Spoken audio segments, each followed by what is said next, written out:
guest is Tommy Tatum. Tommy attended the rally outside of the Capitol on January 6th. Tommy also says he witnessed the horrific murder of Rosanne Boyland that day. Tommy, thanks so much for being here.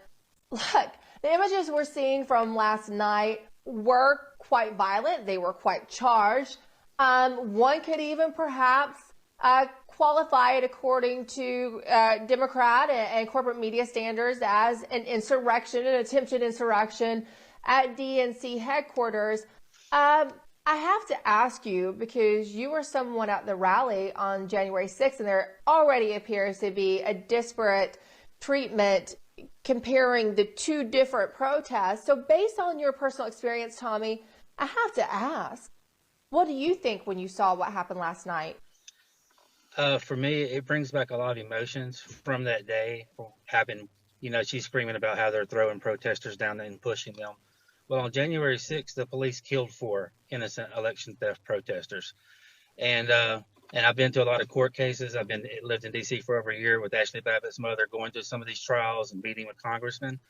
And just the words that she said would be, if she were a J6er, what she just said on that recording would be used against her in court of law. And every time that one of these people put their finger on one of these cops, it would be a 20-year charge if they were a J6er. So it makes me angry, quite honestly, and the hypocrisy and the unfairness of it all.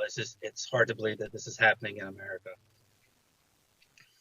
Now, Tommy, I understand that you're not someone that just is getting angry about the injustices towards January 6th defendants, as opposed to, say, BLM riders or these pro-Hamas protesters. You're trying to do something about it, and we hear you're quite effective. You're working with some members of Congress to try to help January 6th defendants. Can you tell us about your efforts and what you have been successful in doing?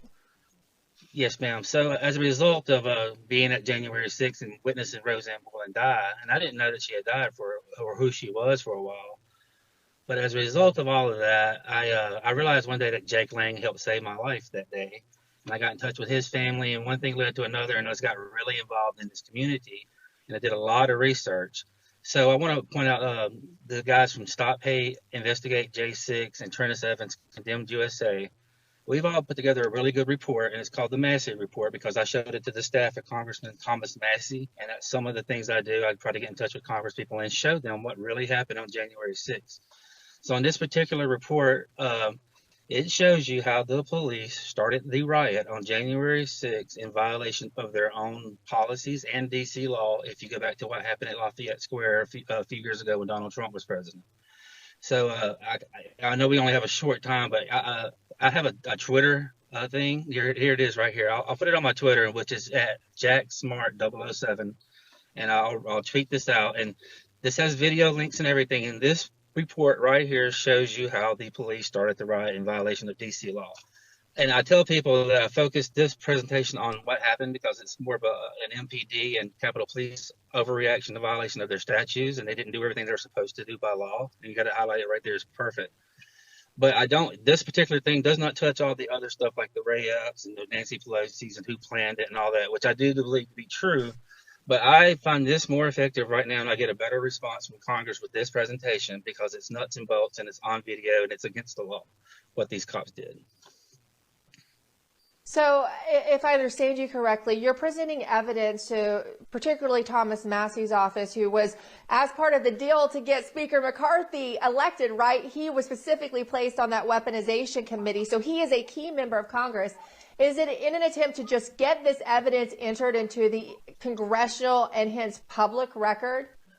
That is ultimately, I would love to do that, but to be quite honest with you, and I'm going to point out Ivan Raiklin. I know Ivan Raiklin. He helped me and Mickey Withoth, which is actually Babbitt's mother, and a few of our friends kind of learn how to navigate Capitol Hill.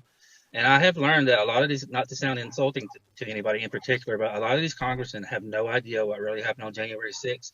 And if anyone does in their office, it's usually the staffers. And Thomas Massey's office is one of the best. They know more about what happened on January 6th than a lot of others. So it's actually just, at this point, it is still educating congressmen and their staff what happened that day, and then just ultimately to get it into the public record.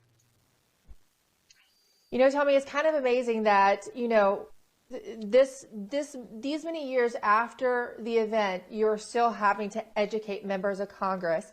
But it's important work that you're doing. We're so glad that you joined us today to tell us more about it and react. And again, tell our audience where they can go to find out more about it. I'll post these videos and everything on my Twitter account. It's a small Twitter account. It's called JackSmart007. So everybody can have it.